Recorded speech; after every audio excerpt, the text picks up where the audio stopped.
Dante, ano ang bili ng LGU sa mga residente dyan sa Maynila, lalo na yung mga naninirahan sa May Baseco?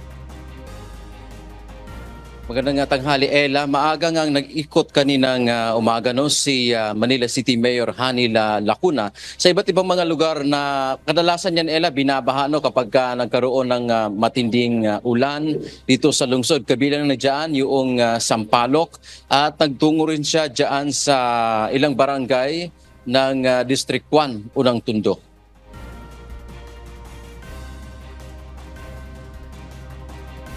Tulad nga kahapon, Ella, ay wala pa naman tayong sa ngayon nararanasang malakas na mga pag-ulan dito sa lungsod ng Maynila.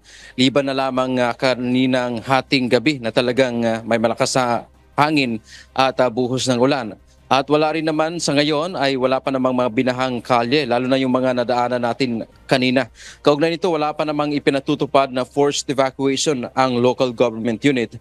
At mayroon nga lang daw 6 na pamilya dyan sa May Tundo. Ito yung mas malapit sa Ilog, Ella, na ipinilikas na nila para lang maiwasan na kapag magkaroon ng matinding pagbaha ay ligtas yung ating mga kababayan. At paalala sa ngayon ng ating mga lokal na pamahalaan dito sa lungsod ng Maynila na huwag pong pakampante yung ating mga kababayan, partikular na sa mga coastal area o sa mga baybayin na lugar dito sa Maynila. Bilang na nga dyan yung Baseco at gayon din yung parola na binabantayan po yan ng ating mga otoridad kapag ganitong may masama yung panahon.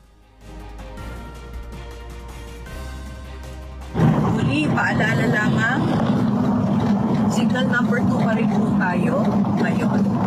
Wala pong pasok ang mga pampubliko at pribadong paaralan, all levels, online at face-to-face. Wala din pong pasok sa mga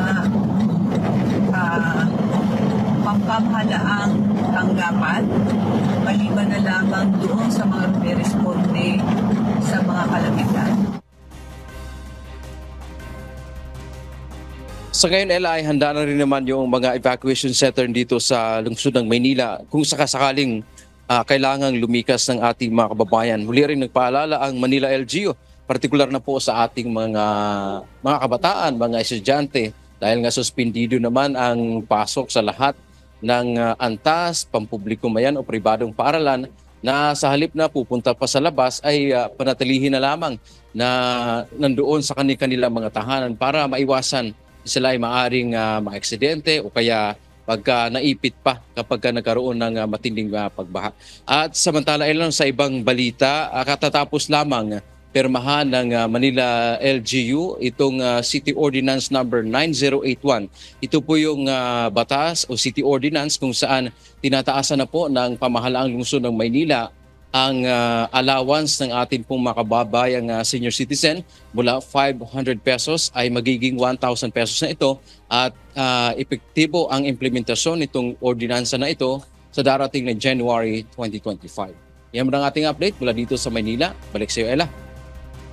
Maraming salamat, Dante Amento.